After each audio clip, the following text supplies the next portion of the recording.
इधर तालिबान नेता शेर मोहम्मद स्तानी कज़ई ने भारत के साथ व्यापार, आर्थिक और व्यापारिक रिश्तों की इच्छा जताई है। न्यूज 18 से एक्सक्लूसिव बातचीत में तालिबान के राजनीतिक नेतृत्व में नंबर 2 की हैसियत रखने वाले स्तानी कज़ई ने कहा है कि वो भारत के साथ पहले की तरह ही संबंध जारी रखना चाहते हैं।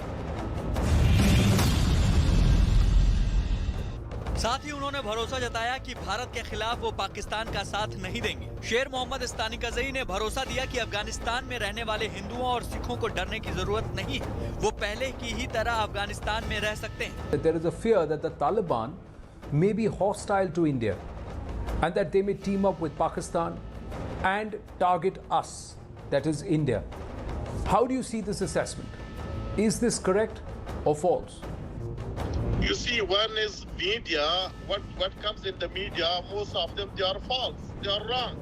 There is no such statement or any indication from our side. We want good relation with all our neighbors and the countries of the region.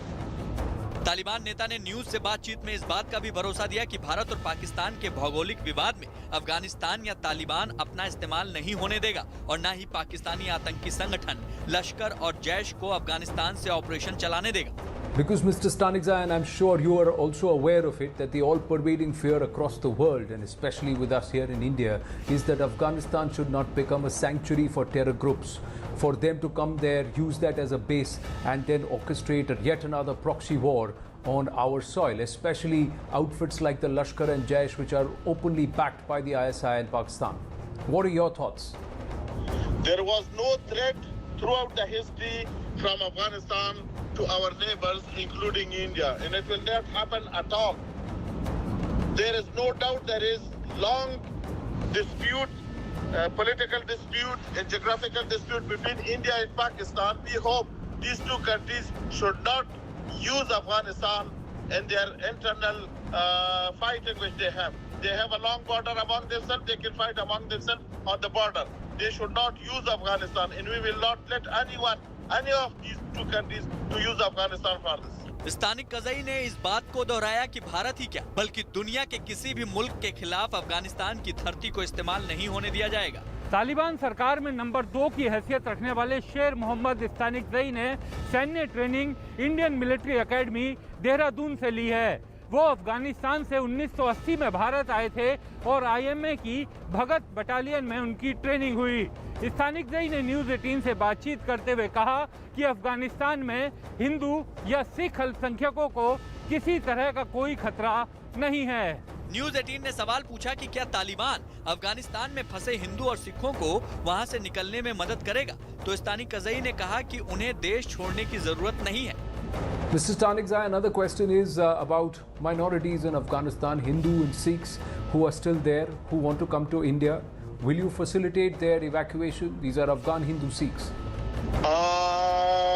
I think there is no requirement to evacuate them. Afghanistan is their homeland, their country, so they can live in Afghanistan peacefully. There will be no threat, no harm to their life, personal life. They can live as they were living before. And we hope that those other Sikhs and Hindus which were in Afghanistan and they migrated for the last 20 years because of that previous regime to India, we hope that we should soon see them in Afghanistan should they come back.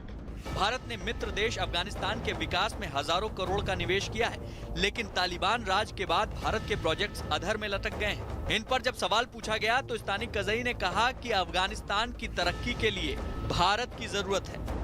Mr. Stanikzai, India has invested and worked on close to more than 500 projects in Afghanistan, including the parliament building.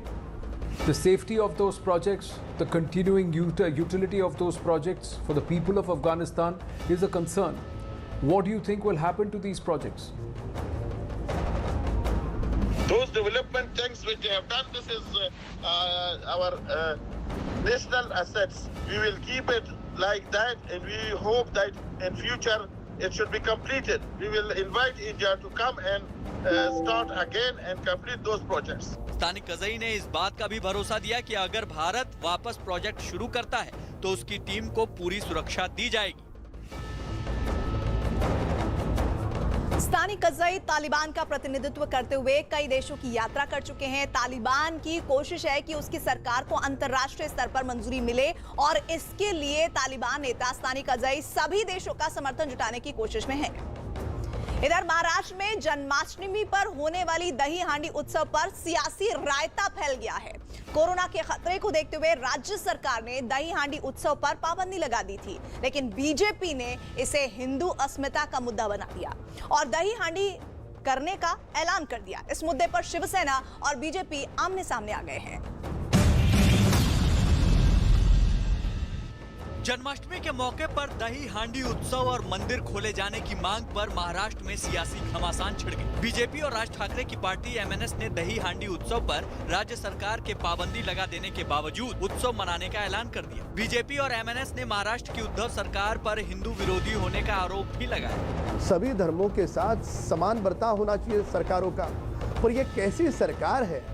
अन्य धर्मों के लोग उनके किसी त्योहार के लिए अनुमति पूछते हैं, उद्धव सरकार रातों रात देती है। पर हिंदुओं के त्योहार आते हैं तो एयर कंडीशन बंगलों में बैठ करके हमें सबूरी की नसीहत दी जाती है। उधर ठाणे में भगवती मैदान पर एमएनएस के कार्यकर्ता दही हांडी उत्सव के लिए स्टेज भी बनाने लगी तो पुलिस ने उन्हें रोक दिया। इससे नाराज एमएनएस कार्यकर्ता पुलिस और राज्य सरकार के विरोध में वहीं अनशन पर बैठ गए। कुछ देर बाद पुलिस ने उन्हें हिरासत में ले लिया। तो आपकी राजनीति जब खेलनी होती है तो आपको पूरी तरह से सब छूट मिलती है, लेकिन जब हिंदुत्व का त्योहार आते हैं, क्षण आते हैं तो कोविड घूमता है। ये कौन सा कोविड है जो उद्धव ठाकरे के लोगों को नहीं होता है, लेकिन त्योहार मनाओगे तो हो जाएगा। ये खाली हिंदुत्व बताते हैं, इनके लिए खाली हिंदुत्व, इनके क्या बोलता है, उनको जब भी मांगता है जब भी हिंदुत्व का नारा लेंगे, जो कि नहीं चाहिए जब भी नहीं लेंगे। अभी ये लोग का ये रैली चल रहा है, मोर्चा चल रहा है, लोग का युवा सेना का सब प्रोग्राम चल रहा है, वहाँ पे चलता है क्या भीड़? वहाँ पे कोरोना नहीं होने वाला है। जब भी हिंदुओं का सन आता है, त्योहार आता है, जब भी कोरोना आता है। सरकार के फैसले के विरोध में दही हांडी मनाने की जिद हुई तो इस पर हंगामा तो मचना ही था और मचा भी। बीजेपी और एमएनएस को जवाब देने में शिवसेना भी पीछे नहीं रही। शिवसेना ने उनकी सरकार को हिंदू विरोधी कहे जाने पर पलटवार किया। जिस प्रकार उत्तर प्रदेश के मुख्यमंत्री योगी आदित्यनाथ जी और उत्तराखंड के मुख्यमंत्री पुष्कर सिंह धामी जी ने कांवड़ यात्रा नहीं करने का फैसला लिया, तो क्या भारतीय जनता पार्टी के कार्यकर्ता इन दोनों मुख्यमंत्री को हिंदू विरोधी कहेंगे? मैं आपसे जानना चाहता हूं। दूसरा सबसे महत्वपूर्ण सवाल कि यह त्योहार, यह उत्सव ज्यादा रूप में बच्चे मनाते हैं जिनकी उम्र 12 साल से 20-25 साल के वर्ष की होती है। आप देखिए कि अभी तक बच्चों का वैक्सीन नहीं आया है। यदि पूरे महाराष्ट्र में हम इस उत्सव को मनाने की आजादी देते हैं और हजारों लाखों की तादाद में भीड़ होती है और बच्चे संक्रमित होते हैं, इसकी जवाबदारी क्या भारतीय जनता पार्टी लेगी? नहीं लेगी। जनता के जीवन से इनको कोई लेना देना नहीं है और इसलिए हम ये मांग रखते हैं कि पुलिस ने कठोर कार्रवाई इनके ऊपर करनी चाहिए। निश्चित तौर पर सिर्फ देखने की भूमिका नहीं ले और कठोर कार्रवाई इनके ऊपर करें। दही हांडी उत्सव मनाने के ऐलान के साथ बीजेपी ने पूरे राज्य में मंदिर खोले जाने की मांग को लेकर राज्य भर में आंदोलन का शंखनाद कर दिया। हम मान के चलते कि हजारों लोग नहीं, कुछ लोग तो दर्शन कर पाएंगे। पवित्र मास चल रहा है, पर ठाकरे सरकार ने बियर बार खोलने के लिए नियम बनाए, शराब के ठेके खोलने के लिए नियम बनाए। हम यही मांग कर रहे हैं, उन्हीं नियमों के तहत भले दिन में 100 नहीं, 200 नहीं, जो भी कम से कम लोग दर्शन कर सके, तो उनके श्रद्धा को, आस्था का ये कब करेगी सम्मान ठाकरे सरकार? बीजेपी ने पूरे राज्य में मंदिर खोलने की मांग के साथ मंदिरों के बाहर प्रदर्शन करने का ऐलान भी किया। मुंबई के सिद्धि विनायक मंदिर को छावनी में तब्दील कर दिया गया। बीजेपी नेता राम कदम को पहले ही हिरासत में ले लिया गया, जिसके बाद मंदिर के बाहर प्रदर्शन नहीं किया जा सका। केरल में बकरीद और ओणम के बाद जिस तरीके से कोरोना के मामले वहाँ पे बड़ी ही तेजी से बढ़े हैं, उसको देखते हुए केंद्र सरकार ने महाराष्ट्र सरकार से कोरोना पर पाबंदी लगाने के सुझाव दिए हैं। जैसे ही राज्य सरकार ने दही हांडी पर पाबंदी लगाई तो सियासी घमासान पूरे राज्य में छिड़ गया है। बीजेपी कई दिनों से मंदिर को खोलने को लेकर अलग अलग प्रदर्शन भी कर रही है, लेकिन राज्य सरकार ने मंदिर को खोलने को लेकर कोई भी फैसला अभी तक नहीं लिया है। ऐसे में मंदिर और उत्सव के बीच जो भी राजनीतिक घमासान छिड़ा हुआ है वो शांत होता नजर नहीं आ रहा है। बीजेपी के मंदिरों के बाहर प्रदर्शन के ऐलान के बाद मुंबई से लेकर नासिक के पंचवटी, शिरडी और पंढरपुर समेत कई जगहों से मंदिर के बाहर हुए प्रदर्शनों की तस्वीरें आने लगी। इस दौरान प्रदर्शनकारी हाथ में बैनर लिए नजर आए। मुंबई के कांदिवली में शंकर मंदिर के पास बड़ी संख्या में बीजेपी कार्यकर्ता जुटे और मंदिर नहीं खोलने पर राज्य सरकार के खिलाफ नारेबाजी की। काफी देर चले हंगामे के बाद पुलिस ने प्रदर्शनकारियों को हिरासत में ले लिया। हिंदुओं पर दादागिरी नहीं चलेगी, नहीं चलेगी। हिंदुओं पर दादागिरी। उधर पुणे में भी बीजेपी प्रदेश अध्यक्ष चंद्रकांत पाटिल की अगुवाई में कार्यकर्ताओं ने घंटी बजाकर प्रदर्शन किया और सरकार पर जमकर निशाना साधा। राज्य भर में मंदिर, मस्जिद, चर्च, गुरुद्वारा, जैन मंदिर शुरू करने के लिए भारतीय जनता पार्टी शंखनाद आंदोलन कर रही है। इस गवर्नमेंट को सुनाई नहीं देता, दिखाई नहीं देता, पूरे राज्यों को खड्डे में डालने वाले हैं, लोगों की भावनाओं का अनादर करने वाले हैं। इसलिए शंकरनाथ का आंदोलन चला और जिस मंदिर के सामने आंदोलन करेंगे उस मंदिर को खोलकर मंदिर में जाकर प्रार्थना करना चाहिए। यह सविनय कायदे भंग है। सविनय, बहुत नम्रता से कायदे का भंग कर रहे हैं। बीजेपी इससे पहले भी मंदिर खोले जाने की मांग पर आंदोलन कर चुकी है, लेकिन राज्य सरकार भी कोरोना की दलील देकर मंदिर नहीं खोलने के अपने फैसले पर कायम है। इधर मंदिर पर सियासत में सत्ता पक्ष और विपक्ष आमने सामने है। राज्य सरकार कोरोना का खतरा बढ़ने की दलील के साथ अपने फैसले पर टिकी है, तो बीजेपी भी मंदिर खोले जाने की मांग को बार बार उठाकर सरकार पर दबाव बना रही है।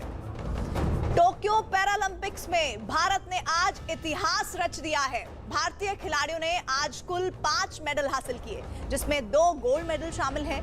निशानेबाज अवनी लेखरा ने 10 मीटर एयर राइफल में गोल्ड जीता, तो सुमित अंतिल ने जेवलिन थ्रो में गोल्ड जीता और इसके अलावा डिस्कस थ्रो और जेवलिन थ्रो में 2 सिल्वर और 1 ब्रॉन्ज मेडल देश की झोली में आए हैं। खेल की दुनिया के ये वो 5 धुरंधर हैं जिन्होंने आज भारत के लिए नया इतिहास रच दिया। पैरालंपिक शूटिंग में अवनी लेखरा ने देश को पहला गोल्ड मेडल दिला दिया, तो एक ही दिन में दूसरा गोल्ड मेडल सुमित अंतिल ने जेवलिन थ्रो में दिलाया। योगेश कथुनिया ने डिस्कस थ्रो में सिल्वर मेडल अपने नाम किया, तो वहीं जेवलिन थ्रो में देवेंद्र झाझरिया ने सिल्वर मेडल और सुंदर सिंह गुर्जर ने जेवलिन थ्रो में ही ब्रॉन्ज मेडल जीता। खेल के इन धुरंधरों ने जब जीत का परचम लहराया तो इधर भारत में उनकी जीत का जश्न मनाया जाने लगा।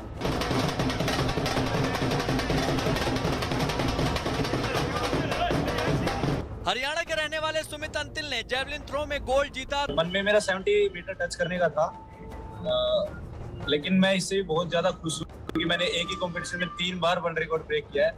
जयपुर की रहने वाली अवनी लेखरा ने 10 मीटर एयर राइफल के फाइनल मुकाबले में चीन की खिलाड़ी को कड़ी टक्कर देते हुए जीत हासिल की। इसके साथ ही अवनी पैरालंपिक में गोल्ड जीतने वाली पहली भारतीय महिला खिलाड़ी बन गई। इस खुशी के मौके पर अवनी से न्यूज़ 18 ने फोन पर बात की।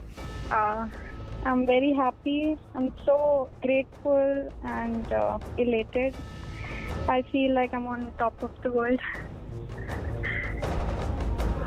I can't express my feelings. ये आप सबका आशीर्वाद है, पूरा इंडिया का जो सपोर्ट है उसी की वजह से। I would like to dedicate my award, the medal to all the Indians.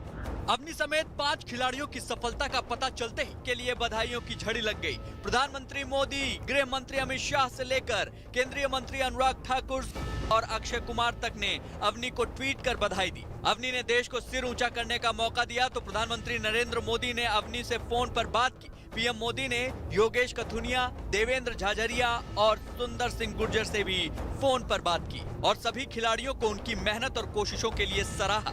ये पैरालंपिक्स में 3रा मेडल जीतने पर मुझे बहुत खुशी है और सबसे पहले मैं कहूँगा कि मेरे परिवार ने जो मेरा सहयोग दिया, मेरे माता पिता ने मुझे ग्राउंड पे भेजा एक डिफरेंट लेवल होते हुए भी, और उसके बाद मैं कहूँगा कि मेरे कोच सुनील तंवर को मैं धन्यवाद देना चाहता हूँ जिन्होंने मेरे को लगातार ट्रेनिंग करवाई 5 साल तक, और मेरे फिटनेस कोच, पूरी टीम, स्पेशली मैं धन्यवाद देना चाहता हूँ माननीय प्रधानमंत्री जी को। आने से पहले हमें जो उन्होंने सपोर्ट किया। देश को एक दिन में 5 मेडल दिलाने वाले 5 खिलाड़ियों में से 3 खिलाड़ी राजस्थान से आते हैं और ये पहली बार है जब राजस्थान के पैरा खिलाड़ियों ने खेल के महाकुंभ में एक दिन में इतने मेडल जीते हैं। यही वजह है राजस्थान सरकार ने अवनी लेखरा को 3 करोड़ रुपए, देवेंद्र झाझरिया को 2 करोड़ और सुंदर सिंह गुर्जर को 1 करोड़ रुपए का इनाम देने का ऐलान किया है।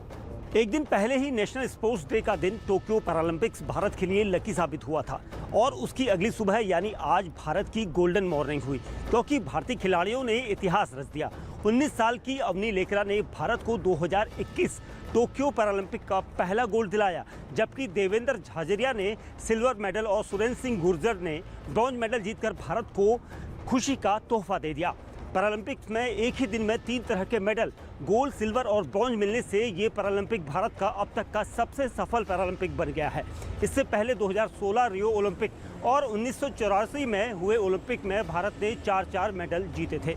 2 बार के गोल्ड मेडलिस्ट देवेंद्र झाझरिया इस बार गोल्ड से चूक गए और उनको सिल्वर से संतोष करना पड़ा। फिर भी वो मेडल हासिल करने में कामयाब रहे, जिसकी खबर आई तो जयपुर में उनके परिवार में जश्न मनाया जाने लगा। हाँ, बिल्कुल वादा करके गए थे कि मेडल लेके आऊंगा और ले भी आए, अपना वादा पूरा भी कर दिया। बेटे की बहुत बधाई है, दुनिया को नाम रोशन कर दिया। आज उम्र का मैं फिर भी। पैरालंपिक्स में सिल्वर हासिल करने वाले योगेश कथुनिया को 2006 में पैरालिसिस हो गया था। 2016 में उन्होंने खेलना शुरू किया और पहली बार पैरालंपिक्स का हिस्सा बनते ही मेडल अपने नाम कर लिया। हरियाणा के बहादुरगढ़ के रहने वाले योगेश कथुनिया ने 44.38 मीटर की दूरी तक चक्का फेंककर दूसरा स्थान हासिल किया। खुशी से परिवार के लोग झूम उठे। जन्माष्टमी के मौके पर मिले ऐसे तोहफे ने योगेश के पिता का सीना गर्व से चौड़ा कर दिया। मेडल जीत के तो बहुत ज्यादा खुशी हो रही है मुझे, और सभी देशवासियों को मैं यही बोलना चाहूंगा कि जो सबने मेरे दुआ करी थी, मेरी दुआ सफल हो गई। जेवलिन थ्रो में ब्रॉन्ज मेडल हासिल करने वाले सुंदर सिंह गुर्जर के घर भी ढोल नगाड़े बजे। सुंदर गुर्जर 2015 तक सामान्य वर्ग की प्रतियोगिताओं में भाग लेते थे, लेकिन एक दुर्घटना में बाएं हाथ की कलाई खो देने के बाद वो पैरालंपिक का हिस्सा बने और यहाँ भी उन्होंने सफलता के झंडे गाड़े हैं। पैरालंपिक में 5वां दिन भारत के लिए शानदार रहा। भारत ने अब तक 2 गोल्ड, 4 सिल्वर और 1 ब्रॉन्ज समेत 7 मेडल अपने नाम किए हैं। पैरालंपिक्स में आज जो हुआ वो आज से पहले कभी नहीं हुआ। भारतीय खिलाड़ियों ने ऐसा जलवा दिखाया कि आज का एक दिन गोल्डन डे बन गया। एक ही दिन में 2 गोल्ड, 2 सिल्वर, 1 ब्रॉन्ज मेडल जीतकर खिलाड़ियों ने देश को ऐसा तोहफा दिया जो यादगार बन गया। और इसी के साथ ही आज डंके की चोट पर में बस इतना ही। देश और दुनिया की बाकी खबरों के लिए सुपर प्राइम टाइम बुलेटिन देखिए 100 बात की एक बात किशोर अजवाणी के साथ।